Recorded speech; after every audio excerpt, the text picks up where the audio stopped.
बिस्मिल्लाहिर्रहमानिर्रहीम। अस्सलाम वालेकुम स्टूडेंट्स, मैं हूं हसान फरीद, आपका फिजिक्स टीचर। स्टूडेंट्स, आज का हमारा आर्टिकल बहुत इंटरेस्टिंग आर्टिकल है जिसका नाम है सुपर कंडक्टर्स। आप लोगों ने कंडक्टर्स के बारे में जाना, नॉन कंडक्टर्स के बारे में भी जाना, सेमी कंडक्टर्स के बारे में भी जाना, लेकिन ये सुपर कंडक्टर्स क्या हैं? डेफिनेटली ये बात तो पता चल रही है कि ये कंडक्टर से भी कोई ऊपर की चीज है, लेकिन असल में सुपर कंडक्टर्स क्या होते हैं ये हम जानेंगे स्टूडेंट्स आज के लेक्चर में। तो स्टूडेंट्स स्टार्ट करते हैं आज का लेक्चर। स्टूडेंट्स, अगर आप बुक में सुपर कंडक्टर का ये आर्टिकल देखें तो आप देखेंगे बुक ने किसी किस्म की कोई हेडिंग जो है वो नहीं डाली। तो बच्चों को ये आर्टिकल बावजूद इसके कि आता है लेकिन फिर भी उनको लिखने में बहुत मसला होता है। तो स्टूडेंट्स, इसलिए मैंने पहले ही जितनी हेडिंग्स चाहिए इस आर्टिकल को एक्सप्लेन करने के लिए वो मैंने आप लोगों के सामने एक्सप्लेन कर दिया और बारी बारी में उनको आपके सामने लिखूंगा। लेकिन स्टूडेंट्स, आइए सबसे पहले तो हम डिस्कस करते हैं एक बहुत इंपॉर्टेंट कॉन्सेप्ट जो चैप्टर नंबर 13 में हम लोगों ने डिस्कस किया था, और वो है रेजिस्टेंस का कॉन्सेप्ट। आप लोग जानते हैं कि जब करंट जो है वो फ्लो करता है किसी भी वायर में से, तो रेजिस्टेंस का काम होता है करंट को अपोज करना। यानी कि जिस तरह से रोड पर चलती गाड़ी को फ्रिक्शन रोक रही होती है, बिल्कुल उसी तरह से वायर में चलते करंट को जो रेजिस्टेंस रोक रही होती है। तो जिस तरह मैकेनिक्स में फ्रिक्शन का काम है, बिल्कुल उसी तरह से रेजिस्टेंस का इलेक्ट्रिसिटी में काम है। अब ये रेजिस्टेंस किस वजह से है? अगर हम एटॉमिक लेवल पर जाकर देखें तो हमें पता चलता है कि एक्चुअली में इस रेजिस्टेंस की वजह इलेक्ट्रॉन और एटम्स ऑफ द लैटिस के दरमियान कोलिजन है। वो जो लैटिस के एटम्स हैं वो अपनी जगह पर फिक्स हैं, लेकिन अपनी जगह पर वो वाइब्रेट करते रहते हैं। तो जब हमारे पास इलेक्ट्रॉन उनमें से गुजरता है तो इलेक्ट्रॉन उनसे टकराता है। जब इलेक्ट्रॉन उनसे बार बार टकराएगा, इसी को हम रेजिस्टेंस कहते हैं। अब आप खुद सोचिए स्टूडेंट्स, जब मैं टेम्परेचर बढ़ाऊंगा लैटिस का, तो टेम्परेचर बढ़ाने से क्या होगा? टेम्परेचर बढ़ाने से वो जो एटम्स है उनकी किनेटिक एनर्जी बढ़ जाएगी, उनकी वाइब्रेशन स्ट्रांग हो जाएगी। जब उनकी वाइब्रेशन स्ट्रांग हो जाएगी तो इलेक्ट्रॉन्स जो हैं उनको ज्यादा दफा टकराना पड़ेगा, और इस ज्यादा कोलिजन की वजह से रेजिस्टेंस बढ़ जाएगी। इसका मतलब हम लोगों ने सीखा कि टेम्परेचर बढ़ाने से किसी भी मेटल के अंदर जो रेजिस्टेंस है वो बढ़ जाती है। अच्छा, यहां मैं रेजिस्टेंस या रेजिस्टिविटी दोनों वर्ड्स यूज करूंगा। इसका असल डिफरेंस क्या है ये हम लोगों ने चैप्टर नंबर 13 में डिस्कस किया था। यहां पर मैं इसमें फर्क नहीं करूंगा। तो स्टूडेंट्स, मैं कह रहा था कि रेजिस्टेंस की वजह कोलिजन है, और टेम्परेचर बढ़ाने से क्योंकि वाइब्रेशन ऑफ द एटम्स ज्यादा हो जाती है तो हमारे पास कोलिजन बढ़ जाता है, तो रेजिस्टेंस बढ़ जाती है। और अगर मैं इसके उल्ट सोचूं तो मैं ये भी कह सकता हूं कि जब हम टेम्परेचर कम करेंगे तो टेम्परेचर कम करने से जो एटम्स है लैटिस के, उनकी किनेटिक एनर्जी कम होना शुरू हो जाएगी और उनकी वाइब्रेशन जो है वो कम होगी। जब वाइब्रेशन कम होगी तो टकराने के चांसेस, कोलिजन भी कम हो जाएगा और रेजिस्टेंस कम हो जाएगी। तो स्टूडेंट्स, अगर मैं ये काम करता जाऊं, मैं टेम्परेचर कम करता जाऊं जिसकी वजह से कोलिजन कम होगा और रेजिस्टेंस कम होगा, एक वक्त आएगा रेजिस्टेंस इतनी कम हो जाएगी कि जीरो हो जाएगी। उस लम्हे जब रेजिस्टेंस या रेजिस्टिविटी जीरो हो जाए, हम कहते हैं चीज क्या बन गई है? सुपर कंडक्टर, यानी बेस्ट कंडक्टर। इससे ज्यादा कंडक्टर वो हो ही नहीं सकती। तो what is a super conductor? Super conductors are materials whose resistivity, जिनकी रेजिस्टिविटी क्या हो जाएगी? becomes zero, बिल्कुल जीरो हो जाएगी, लिटरली जीरो। तो हम कहेंगे ये सुपर कंडक्टर्स बन गए। ठीक है जी। तो materials whose resistivity becomes zero below a certain temperature are called super conductors. इन्हें हम बोलते हैं सुपर कंडक्टर्स। अब स्टूडेंट्स, आपके ख्याल में वो कौन सा टेम्परेचर होगा जिस पे रेजिस्टिविटी जीरो हो जाएगी? अब आप लोग जानते हैं रेजिस्टेंस या resistivity depends upon collision, collision depends upon temperature. अब स्टूडेंट्स, आप चाह रहे हैं रेजिस्टेंस जीरो हो जाए। रेजिस्टेंस जीरो तब होगी जब कोलिजन नहीं होगा, और कोलिजन जीरो तब होगा जब टेम्परेचर 0 केल्विन हो जाएगा। लेकिन स्टूडेंट्स, यहां एक अजीब बात है कि हमारी मैथ्स तो यही कहती है कि जब टेम्परेचर 0 केल्विन होगा तब रेजिस्टेंस असल में 0 होनी चाहिए। लेकिन जब हम लोगों ने एक्सपेरिमेंट किया तो अभी 0 केल्विन से टेम्परेचर ज्यादा ही होता है तो रेजिस्टेंस डिसअपीयर हो जाती है, जीरो हो जाती है। अजीब बात है, हमारी कैलकुलेशंस के मुताबिक, हमारे फार्मूला के मुताबिक रेजिस्टेंस जीरो होने के लिए टेम्परेचर 0 केल्विन होना चाहिए, लेकिन हकीकत में टेम्परेचर अभी 0 केल्विन से ऊपर ही होता है तो रेजिस्टेंस जीरो हो जाती है। यानी कि अगर मैं इसका ग्राफ बनाऊं तो इसका ग्राफ आपके सामने कुछ इस तरह से आएगा कि देखिए मैं टेम्परेचर कम कर रहा हूं तो रेजिस्टेंस कम हो रही है। अब आप सोचेंगे कि अगर इसी तरह से टेम्परेचर कम करता जाऊंगा रेजिस्टेंस कम होती जाएगी तो ये तो जीरो पर आकर रेजिस्टेंस जीरो होगी, लेकिन मैंने देखा कि अभी हम जीरो से पहले ही थे तो अचानक से रेजिस्टेंस जीरो हो गई। यानी ये टेम्परेचर वो टेम्परेचर है जिस पर रेजिस्टेंस जीरो होगी, ये टेम्परेचर वो टेम्परेचर है जिस पर अचानक सडनली जीरो हो गई। मैं सडनली क्यों बोल रहा हूं, क्योंकि मैं एक्सपेक्ट ये नहीं कर रहा था, मुझे लग रहा था कि ये ग्राफ सीधा आगे जाता जाएगा और यहां पर जब टेम्परेचर जीरो होगा तब रेजिस्टेंस भी जीरो होगी, लेकिन टेम्परेचर अभी जीरो नहीं था और रेजिस्टेंस जीरो हो गई। तो इसका मतलब मुझे सडनली कहना चाहिए, तो रेजिस्टिविटी ना सिर्फ डिसअपीयर हुई है बल्कि सडनली जीरो हो गई है, सडनली डिसअपीयर हो गई है, जहां मैं एक्सपेक्ट नहीं कर रहा था वहां हो गई है। ये वो टेम्परेचर है जिस पर वो सुपरकंडक्टर बन गया है। इस टेम्परेचर को हम कहते हैं क्रिटिकल टेम्परेचर और इसको TC से रिप्रेजेंट करते हैं। तो what is critical temperature? It is the temperature below which a material becomes superconductor, simple बात। तो व्हाट इज क्रिटिकल टेम्परेचर मैंने अलग हेडिंग दी है, तो the temperature below which a material becomes superconductor। तो वो टेम्परेचर जिस पर मटेरियल की रेजिस्टेंस सडनली डिसअपीयर हो जाए, अचानक से जीरो हो जाए, उसे हम बोलते हैं कि ये हमारे पास क्रिटिकल टेम्परेचर है। नाउ स्टूडेंट्स, अगली बात, अब आप यही सोच रहे होंगे अभी तक ये सडनली डिसअपीयर किस वजह से होगी, ऐसा क्या हुआ है कि अचानक से कोलिजन जीरो हो गया, हालांकि टेम्परेचर जीरो नहीं है। अगर टेम्परेचर जीरो नहीं है तो इसका मतलब क्रिस्टल के जो एटम हैं वो कुछ ना कुछ वाइब्रेट तो कर रहे होंगे, तो अगर वो वाइब्रेट कर रहे हैं तो फिर तो कुछ ना कुछ कोलिजन होगा, और अगर कुछ ना कुछ कोलिजन है तो रेजिस्टेंस कैसे जीरो हो सकती है। लेकिन हम लोगों ने देखा बात ऐसी ही है कि रेजिस्टेंस जीरो हो चुकी है। अब स्टूडेंट्स, आप इसकी वजह जानने के लिए बेताब होंगे। प्रॉब्लम थोड़ा सा यह है कि इसकी वजह क्वांटम फिजिक्स की बड़ी डिफिकल्ट आर्टिकल से समझाई जाती है।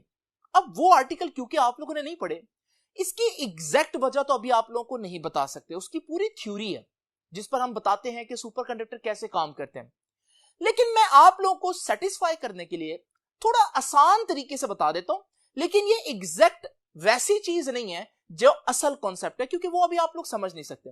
स्टूडेंट, जरा इमेजिन करें कि ये मेरे पास वो क्रिस्टल है और उसके एटम्स में आपको दिखा रहा हूं। अच्छा, इन एटम्स में, क्योंकि ये मेटल की क्रिस्टल है, इन एटम्स के जो इलेक्ट्रॉन होंगे वो फ्री होंगे।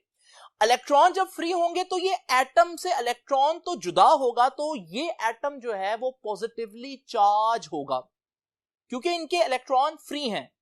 अब स्टूडेंट जरा इमेजिन करें कि इलेक्ट्रॉन जब यहां से आता है, बहुत लो टेम्परेचर पर बात कर रहा हूं, जब वो यहां से आएगा तो वो जो पॉजिटिवली चार्ज एटम्स है वो इस नेगेटिव इलेक्ट्रॉन की तरफ अट्रैक्ट होंगे और हमारी जो क्रिस्टल लैटिस है वो कुछ इस तरह से डिस्टॉर्ट होगी। ऐसा सिर्फ बहुत लो टेम्परेचर पर होगा, क्रिटिकल टेम्परेचर पर। जब क्रिस्टल इस तरह से डिस्टॉर्ट होगी तो आपने देखा वो एक दूसरे की तरफ आगे अट्रैक्ट होने की वजह से। लेकिन जब ये इलेक्ट्रॉन मजीद आगे जाएगा तो आप देखेंगे वो जो पॉजिटिव पॉजिटिव न्यूक्लियाई है वो एक दूसरे को रिपेल भी करेंगे, और वो रिपेल करेंगे तो हमारे पास वहां से डिस्टॉर्शन खत्म हो जाएगी, लेकिन वो डिस्टॉर्शन आगे जहां इलेक्ट्रॉन पहुंचा है वहां आ चुकी होगी।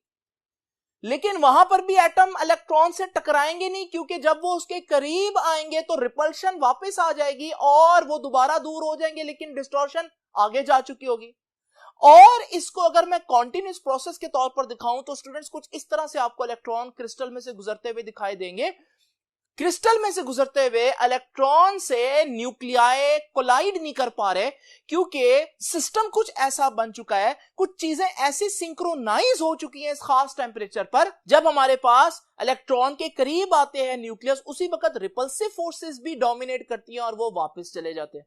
तो बगैर टकराए इलेक्ट्रॉन जो है वो यहां से गुजरा है। ये सिंपल वर्जन है। असल में ये एक इलेक्ट्रॉन नहीं होता, ये पेयर ऑफ इलेक्ट्रॉन्स होते हैं, लेकिन मैं इस डिटेल में नहीं जा रहा। फिलहाल सिर्फ आपको सेटिस्फाई करने के लिए कि रेजिस्टेंस कैसे जीरो हो गई, हालांकि टेम्परेचर तो जीरो नहीं हुआ, तो उसकी वजह ये है स्टूडेंट्स। ये सिर्फ आप लोगों को जुबानी जानने के लिए है, आपकी इमेजिनेशन के लिए, इसको कहीं लिखने की जरूरत नहीं है। स्टूडेंट्स, सुपर कंडक्टर्स हमारे लिए इतने इंटरेस्टिंग क्यों हैं? आप खुद सोचिए उसकी वजह क्या है। जरा इमेजिन करें कि मेरे पास एक रेजिस्टर है और मैं चाहता हूं इसमें से करंट पास करे, तो मुझे हर वक्त बैटरी लगा के रखनी पड़ती है, क्योंकि यही वो कंडीशन है जिसमें चार्जेस मुसलसल फ्लो कर सकते हैं। क्योंकि अगर मैंने ये बैटरी हटा दी तो फौरन चार्जेस का फ्लो रुक जाएगा, क्योंकि रेजिस्टर का काम ही चार्जेस को अपोज करना है। लेकिन जरा इमेजिन करें स्टूडेंट्स, अगर सुपर कंडक्टर हो तो उसकी तो रेजिस्टेंस डिसअपीयर हो जाएगी। जब रेजिस्टेंस डिसअपीयर हो जाएगी और आप बैटरी हटा भी दें तो भी आपके पास करंट का फ्लो चलता रहेगा। ये अमेजिंग बात है। ये ऐसे ही है जैसे अगर आप रोड की फ्रिक्शन खत्म कर दें तो फिर आपकी गाड़ी चलती रहेगी, और इसका मतलब है कि आपको पेट्रोल की कोई जरूरत नहीं है, आपको एनर्जी की जरूरत नहीं है, आपकी गाड़ी खुद ब खुद चलती रहेगी। बिल्कुल ऐसे यहां पर भी होगा।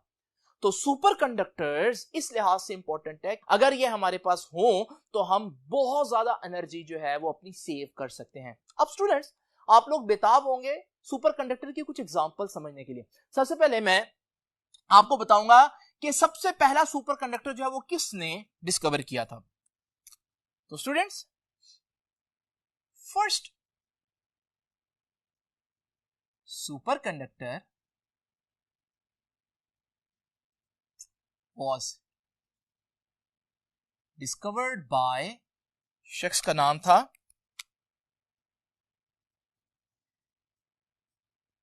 कैमरलिन ऑन्स।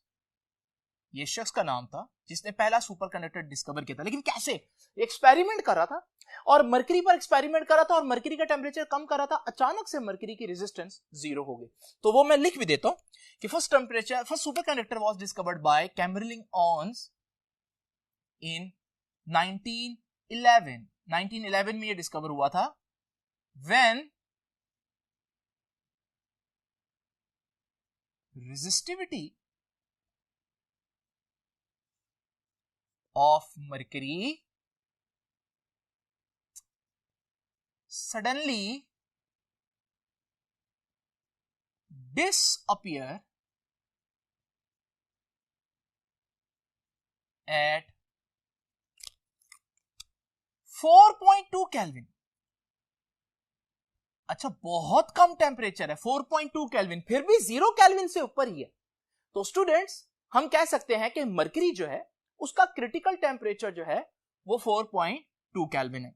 तो मैं ये आपके सामने 3-4 एग्जांपल्स अलग करके लिख देता हूं, ताकि अगर ऑब्जेक्टिव में आपसे पूछा जाए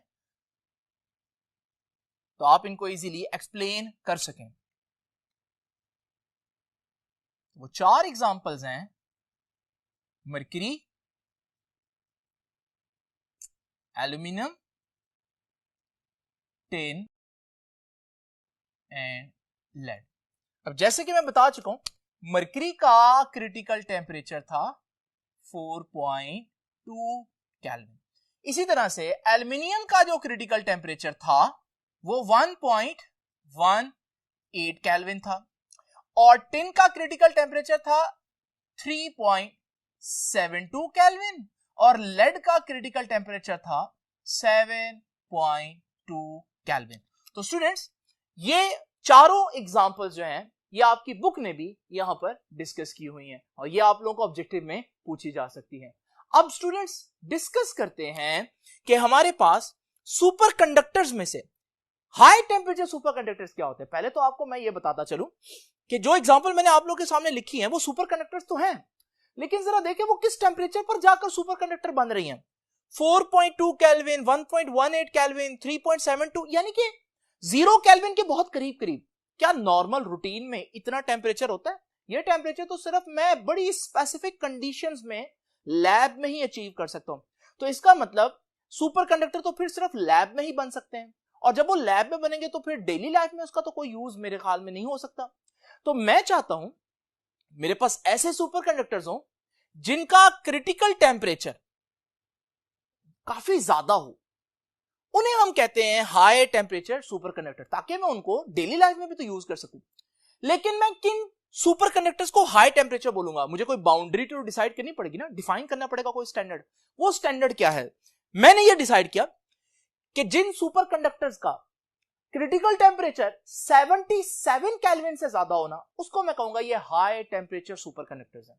तो यही इनकी डेफिनेशन है। What are high temperature super conductors? whose critical temperature is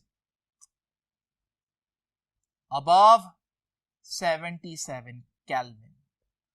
लेकिन आप पूछेंगे सर 77 केल्विन ही क्यों रखा? क्योंकि 77 केल्विन लिक्विड नाइट्रोजन, जिसको हम बहुत ठंडी चीज समझते थे, उसका बॉइलिंग पॉइंट है, तो हमने उसी को स्टैंडर्ड बना दिया। तो ये भी मैं लिख देता हूं, is above 77 Kelvin, which is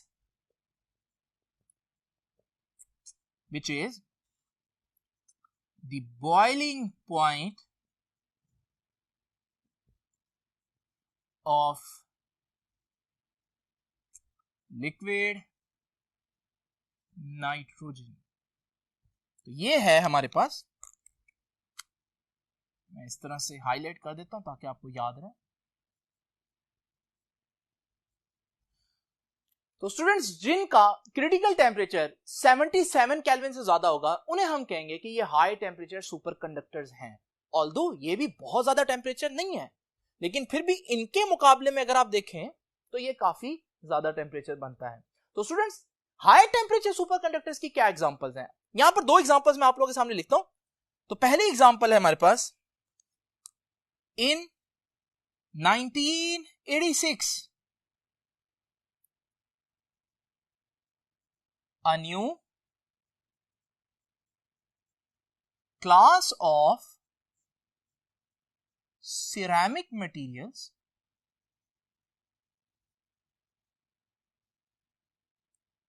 were discovered। एक नई सिरेमिक मटेरियल की एक नई क्लास डिस्कवर हुई जिनका क्रिटिकल टेम्परेचर 125 केल्विन तक था। तो in 1986 a new class of ceramic material were discovered whose critical temperature was above या about 125 केल्विन। अब 125 केल्विन के राउंड अबाउट अगर हो तो वो जो हम लोग ने स्टैंडर्ड सेट किया 77 केल्विन, उससे तो ज्यादा ही हुआ। तो फिर वो सारी क्लास जो है, यानी इस क्लास से मुराद वो सारा ग्रुप, वो सारी फैमिली जो थी, जितने भी कंपाउंड्स थे, वो हमारे पास हाई टेम्परेचर सुपर कंडक्टर्स में आ गए। अब मैं डिस्कस करूंगा एक सबसे अभी तक का सबसे best high temperature super conductor, और स्टूडेंट्स वो था एक कॉम्प्लेक्स क्रिस्टलाइन कंपाउंड था,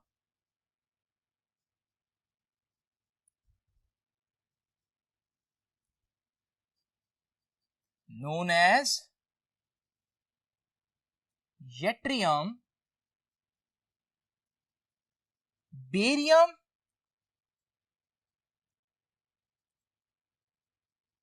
कॉपर ऑक्साइड, ये इसका नाम था। इसका फॉर्मूला लिख देता हूं, यट्रियम बेरियम कॉपर ऑक्साइड। ये एक कॉम्प्लेक्स कंपाउंड था और हमने देखा कि इट बिकम्स सुपर कंडक्टर, लिख देता हूं SC। SC stands for super conductor at 163 kelvin और -110 डिग्री सेल्सियस। इस टेम्परेचर पर देखें, ये कितने पर थे, 125 केल्विन तक था इनका क्रिटिकल टेम्परेचर।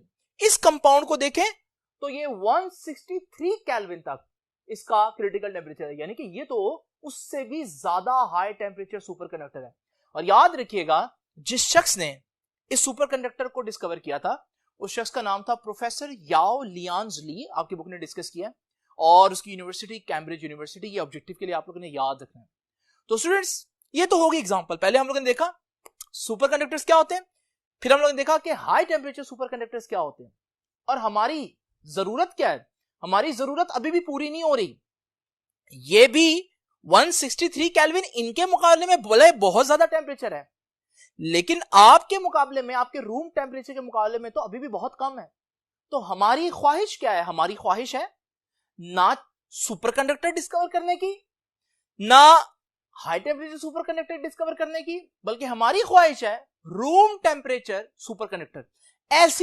ऐसी सुपर कंडक्टर्स जो इस वक्त इस टेम्परेचर पर भी सुपर कंडक्टर रह सकें। और अगर हमने ऐसा कर लिया तो ये एक रेवोल्यूशनरी डे होगा, एक इनकलाबी दिन होगा, और बहुत से ऐसे काम जो पहले इलेक्ट्रिकल फिजिक्स में हम नहीं कर सके अब हम कर पाएंगे। तो स्टूडेंट्स, अब आखिरी चीज हम डिस्कस करेंगे और वो है सुपर कंडक्टर्स की एप्लीकेशंस। लेकिन इससे पहले मैं सुपर कंडक्टर्स की एप्लीकेशन बताऊं, सुपर कंडक्टर की एक बहुत इंपॉर्टेंट प्रॉपर्टी है जो डिस्कस करना जरूरी है स्टूडेंट्स, और वो ये प्रॉपर्टी है कि super conductors are diamagnetic substances. ये डायमैग्नेटिक सब्सटेंसेस का मतलब क्या है कि ये मैग्नेट को रिपेल करते हैं। जब ये मैग्नेट को रिपेल करेंगे तो इसका फायदा क्या होगा? अगर मेरे पास एक सुपर कंडक्टर हो और उसको मैग्नेट के ऊपर रखूं तो ये मैग्नेट के ऊपर लेविटेट करेगा, वहीं पर ही रहेगा। इसे कहते हैं मैग्नेटिक लेविटेशन। और ये इतनी इंपॉर्टेंट प्रॉपर्टी है, इसका फायदा हम उठाते हैं मैग्नेटिक लेविटेशन ट्रेन्स में। तो वो जो मैग्नेटिक लेविटेशन ट्रेन्स होती हैं वो ऐसी ट्रेन्स होती हैं जिनको हम मैग्नेट्स के ऊपर लेविटेट करते हैं 10 मिलीमीटर, वो ऊपर रहती हैं। जब वो टच ही नहीं करेंगी तो हमारे पास जैसे रोड फ्रिक्शन होती है ट्रेन्स में, वो तो खत्म हो जाएगी। और जब रोड फ्रिक्शन खत्म हो जाएगी तो ऐसी ट्रेन्स बहुत ज्यादा स्पीड पकड़ सकती हैं। तो एक फायदा सुपर कंडक्टर्स का क्या हुआ, ये कहां यूज होते हैं?